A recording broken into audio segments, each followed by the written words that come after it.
Hey, this is Augie, Augie's Locker Room. When you come to the store, you're going to see things that you've probably never seen before unless you've been to a museum. Great items that go back to the Rockney era to the present. Website, augieslockerroom.com. Visit us here or the website. Tim O'Malley with Tim Prister following Notre Dame's first practice of August camp. The sun is peeking out. Good thing it wasn't earlier because it's been humid all day and the players might have struggled a little bit more with the sun on top.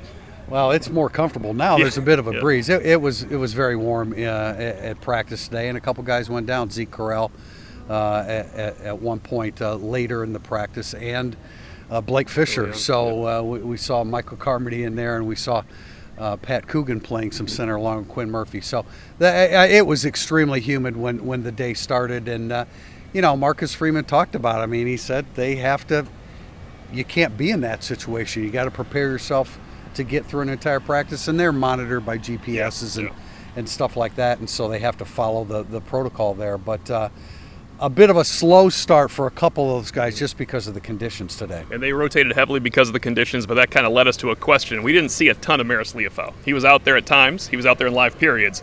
But surprisingly, I guess, for us, he is still a little bit limited, and it is related to last year's injury. Yeah, I mean, did he clarify that it was related? Walking out he did. Okay, so... yeah, I mean, that was a nasty injury. That's why there was no doubt he was out for the season when it happened.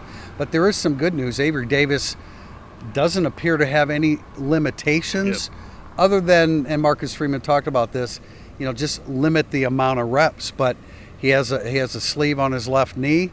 Eli Raritan doesn't even have a sleeve on his repaired knee. And the other thing is Logan Diggs. Logan Diggs is in a red jersey.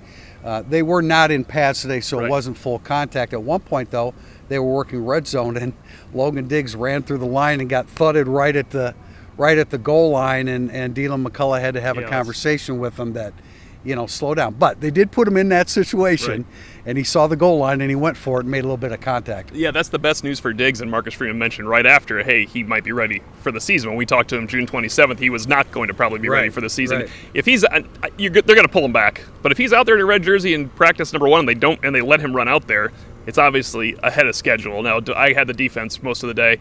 Guys that flash, or the same guys that flashed in the spring, or at least one of them. Tariq Bracy's always around the ball. He makes plays back there. Now, of course, this is not tackling, so the guys that flash are back seven players.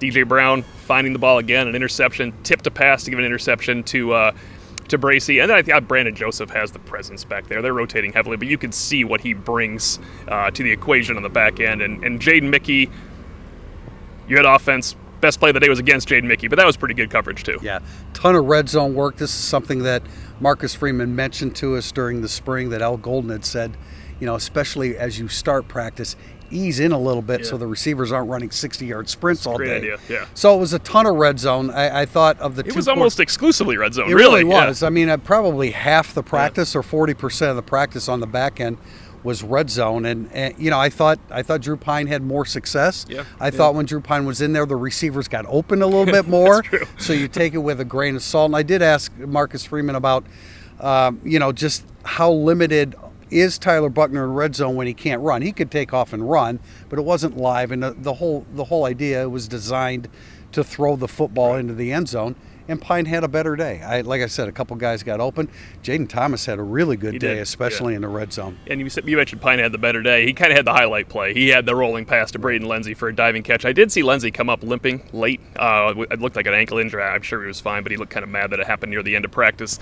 To try to give something to report on the defensive line when they're not allowed to really hit, Howard Cross was the starting nose almost every time I looked at it. Jacob Lacey was the backup defensive tackle to Jason Adamiola almost every time I looked at it. And I'm not going to be wrong because Chris Smith, clearly, who is the nose tackle in there. So that is how they aligned. I was mildly surprised by that. Right. It could easily be a rotational thing by separate practices, though. Top three receivers were Thomas, Davis, and Stiles.